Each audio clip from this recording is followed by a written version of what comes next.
Si vous avez suivi les étapes précédentes, vous devriez maintenant être en mesure de déterminer le montant des capitaux dont vous aurez besoin pour établir votre entreprise. Toutefois, vous ne devez pas vous en tenir uniquement au coût de démarrage. Il sera nécessaire d'examiner les obligations financières à long terme, comme le service de la dette et la réserve pour éventualité.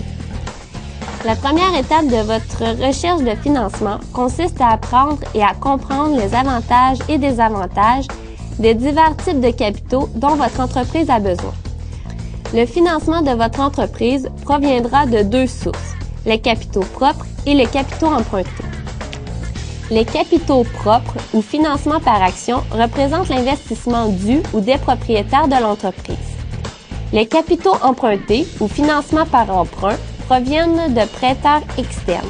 Les fonds sont empruntés pour une période déterminée et sont remboursés avec intérêt. Grâce à votre plan d'entreprise, vous pouvez faire des démarches auprès des prêteurs pour obtenir le capital dont vous avez besoin. Cette section vise à vous fournir toute l'information nécessaire pour faciliter votre démarche. Mon nom est Philippe Boudreau et je suis directeur de compte aux entreprises à la Caisse populaire de Chibougamau. Durant les prochaines minutes, je vais vous entretenir sur différents points concernant le financement aux entreprises. Premièrement, je vais discuter de la facilité ou de la difficulté à obtenir du crédit pour les promoteurs d'entreprise. La question que se posent souvent les gens concernant le financement aux entreprises, c'est est-ce que c'est facile d'obtenir du financement? Moi, la réponse que je donne à cette question, c'est ni oui ni non. Ça dépend majoritairement de trois facteurs importants. Premièrement, la nature du projet, ensuite les antécédents des promoteurs et pour terminer, les aptitudes de ceux-ci. En premier lieu, la nature du projet influence beaucoup la facilité ou la difficulté à obtenir du crédit. Par exemple, un projet où la concurrence est déjà forte dans le milieu peut apporter une certaine difficulté à obtenir du crédit, à moins, bien sûr, de comprendre un avantage concurrentiel majeur. Deuxièmement, les antécédents de crédit des différents promoteurs peuvent rendre facile ou difficile l'obtention du crédit. Si l'un des promoteurs a eu des difficultés passées avec son bureau de crédit personnel, ceci pourrait rendre les directeurs de compte un peu plus méfiants envers ces personnes.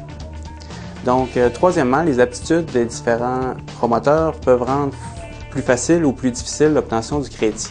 Par exemple, si les promoteurs qui se lancent en affaires ont déjà plusieurs années d'expérience dans le domaine dans lequel ils veulent partir une entreprise, ceci pourrait faciliter l'obtention du crédit parce qu'ils connaissent déjà le domaine et ils savent dans quoi ils s'embarquent. Il est important de mentionner que l'âge n'est pas un facteur dans l'obtention du crédit. L'analyse sera faite de la même façon, peu importe l'âge des promoteurs, et il ne sera pas plus difficile ou plus facile pour un jeune d'obtenir du crédit.